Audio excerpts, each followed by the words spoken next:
সম্মানিত দর্শক, আসসালামু আলাইকুম। আপনারা দেখছেন ডিএসপি টিভি 24 লাইভ খবর। আপনাদের সাথে আছেন স্টাফ রিপোর্টার সমরেশ রায় ও শম্পা দাস, কলকাতা, পশ্চিমবঙ্গ থেকে। 25শে ডিসেম্বর বড়দিনের ছুটিতে কলকাতার বিভিন্ন দর্শনীয় স্থানে জনজোয়ার, মানুষের ঢল। আজ 25শে ডিসেম্বর বুধবার, যীশুখ্রিস্টের জন্মদিন এবং এই দিনটিকে বড়দিন হিসাবে পালিত হয় সারা দেশে। সকাল থেকে কলকাতার বিভিন্ন চার্চগুলি যেমন সুন্দরভাবে সেজে উঠেছে, তেমনি সকাল থেকেই শুরু হয়েছে চার্চগুলিতে প্রার্থনা সভা। সমস্ত খ্রিস্টান ধর্মের মানুষেরা তাহাদের নিজ নিজ এলাকার চার্চগুলিতে প্রার্থনার জন্য উপস্থিত হয়েছেন।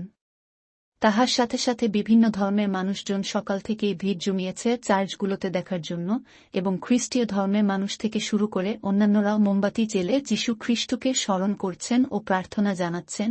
এবং 25 ডিসেম্বর থেকে 31 ডিসেম্বর পর্যন্ত চলবে বিভিন্ন চার্চে বিভিন্ন অনুষ্ঠান। কলকাতার Saint Paul's Cathedral Church, Allen Park Church, Saint Thomas Church থেকে শুরু করে অন্যান্য চার্চগুলিতে যেমন ভিড় জমিয়েছেন দূর দূরান্ত থেকে আসা মানুষজন, তেমনি কলকাতার বিভিন্ন দর্শনীয় স্থানেও ভিড় জমিয়েছেন তারা বড়দিনের ছুটি কাটাতে। বাড়ির ছোট ছোট ছেলেমেয়ে সহ পরিবারদের নিয়ে বেরিয়ে পড়েছেন ভোর থেকে কলকাতার উদ্দেশ্যে এবং এই দর্শনীয় স্থানগুলিতে ভিক্টোরিয়া, বিড়লা তারামণ্ডল, রবীন্দ্র সদন, নন্দন, চিড়িয়াখানা, কালীঘাট, দক্ষিণেশ্বর, কোথাও এতটুকু ফাঁকা ছিল না। ঘণ্টার পর ঘণ্টা লাইন দিয়ে দাঁড়িয়ে তারা দর্শনীয় স্থানগুলি দেখার চেষ্টা করছেন। শুধু তাই নয়, দর্শকদের আনন্দ দিতে মাঝে মাঝে দেখা যায় চার্লি চ্যাপলিন সেজে, কোথাও শান্তা সেজে, আবার কোথাও গান গেয়ে মানুষদের আনন্দ দেওয়ার চেষ্টা করছেন শিল্পী থেকে হাস্যরসিকেরা। দিন যত আস্তে আস্তে গড়িয়ে সন্ধে হয়ে আসছে, ভিড় তত বেশি চোখে পড়তে দেখা যায়।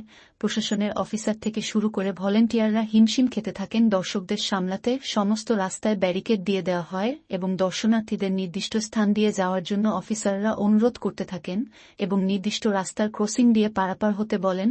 তেমনি ভিড় চোখে পড়ে মেট্রো থেকে শুরু করে বিভিন্ন বাসে।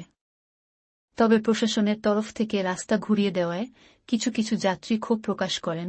তারা বলেন, একদিকে বিভিন্ন দর্শনীয় স্থানের সময় বেঁধে দেওয়া হয়, আর প্রশাসন যেভাবে রাস্তা ঘুরিয়ে দিচ্ছেন তাতে আমরা কিছুই দেখতে পাই না, যে উদ্দেশ্যে বাড়ির ছোট ছোট ছেলে মেয়েদের এনেছি। তবু আমাদের কিছু করার নাই, চেষ্টা করছি ছেলে মেয়েদের কতটা ঘুরিয়ে আনন্দ দিতে পারি। এই সিটে কোনো অন্ধকার থেকে ছোট ছোট ছেলে মেয়েদের নিয়ে বেরিয়েছি। অন্যদিকে সন্ধ্যা হওয়ার সাথে সাথে সারা কলকাতা জুড়ে আলোর রসনায় ভেসে উঠে, সুন্দর আলো ভরে ওঠে চার্চগুলি থেকে শুরু করে রাস্তা ও ব্রিজগুলি। একদিকে যেমন সর্বধর্মের মানুষ মেতে উঠেছেন, তেমনি এই বড়দিনটিতে বাজারে বাজারে ভিড় জমিয়েছেন মানুষ কেক কেনার জন্য, বছরের এই দিনটিতে একটু কেক খাওয়ার জন্য। আর এই সময় বিভিন্ন কোম্পানির বিভিন্ন রকমের কেক বাজারে সাজিয়ে বসে থাকেন বিক্রেতারা, আর ক্রেতারাও ভিড় জমান দোকানগুলিতে মনের মতো একটি কেক কেনার জন্য। দাম যাই হোক, সব মিলিয়ে জমে ওঠে সর্বধর্মের মানুষের বড়দিন।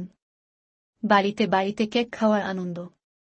আমাদের সাথে থাকার জন্য আপনাদের সবাইকে অসংখ্য ধন্যবাদ। আসসালামু আলাইকুম।